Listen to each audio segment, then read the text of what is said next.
اس دنیا کے اندر برے حالات کی ایک بڑی وجہ ہے ہمارے اس دنیا کے اندر بعض لوگ دشمن ہیں. اس کو ماننا پڑے گا آپ کو کہ برا چاہنے والے آپ کے موجود ہیں, ملک میں بھی ہیں اور ملک سے باہر بھی ہیں جو ہم اور آپ کا برا چاہتے ہیں. کرنا کیا چاہیے بھائیو؟ کیا آپ کا کوئی برا چاہنے والا ہوگا تو آپ اس کے سامنے عاجز آ جائیں گے؟ قانون کی طاقت ہے, علم کی طاقت ہے, لوگوں سے میل جول بڑھا کر اپنی بات رکھنے, اپنی بات منوانے کی طاقت ہے. وہ جن راستوں سے لوگوں کے سامنے آپ کے خلاف سازشوں کے دروازے کھول رہے ہیں, انہی راستوں سے آپ پلٹ کر واپس جائیے اور ان کی سازشوں کو ناکام کرنے کی کوشش کیجیے.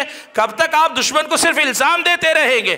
میدان جنگ میں آپ یہ کہہ کر جنگ نہیں جیتتے کہ فلاں نے میرے اوپر دھوکے سے حملہ کر دیا, فلاں نے میرے اوپر یہاں سے غیر متوقع طور پہ حملہ کر دیا.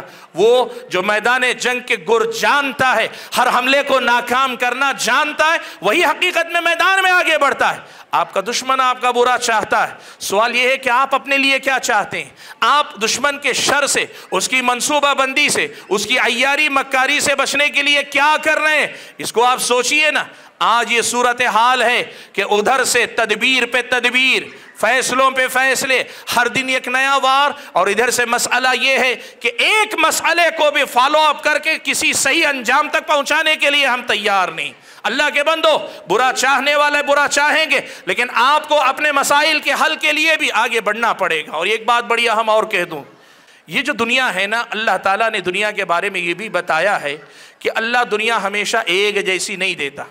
یہ اونچ نیچ, یہ اٹھا پٹخ, یہ غلبہ پانا, کبھی مغلوب ہو جانا, یہ کبھی طاقتور ہو جانا, کبھی سلطنت آپ کے ہاتھ میں آنا, کسی کے ہاتھ میں چلے جانا, یہ دنیا کے اندر اللہ تعالیٰ کی سنت, اللہ تعالیٰ کی ایک آزمائش. اس سے گزرنا پڑے گا, اس سے گزرنا پڑے گا. لیکن مسئلہ یہ ہے, آزمائش کے ان دنوں میں کون گھبرا جاتا ہے, کون مایوس ہو جاتا ہے, کون اللہ تعالیٰ کی طرف سے نا امید ہو جاتا ہے, کون ہتھیار ڈال دیتا ہے اپنے آپ کو ہار مان کر اپنی قسمت کے حوالے چھوڑ دیتا ہے, اور کون برے وقت میں بھی اس آزمائش کو آزمائش سمجھ کر ثابت قدم رہتا ہے اور برے وقت میں اچھے وقت کے لیے تدبیر اختیار کرتا ہے. یہ وہ مسئلہ ہے جسے ہم اور آپ کو یاد رکھنا چاہیے. قرآن مجید میں اللہ تعالیٰ نے یہ بات جا بجا بیان فرمائی.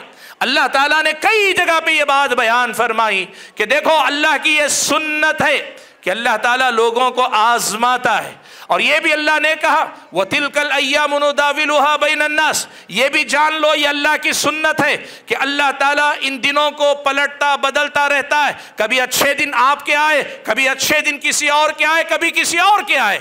لیکن تمہیں اپنے برے دنوں میں اللہ سے مایوس نہیں ہونا, اللہ تعالیٰ سے نا امید نہیں ہونا. صحیح رخ پہ محنت کر کے اپنے آپ کو اور اپنے قوم کو ہمت اور حوصلے کے ساتھ آگے بڑھا لے جانے کی کوشش کرنی چاہیے. یہ آپ کی ہماری ذمہ داری بنتی ہے.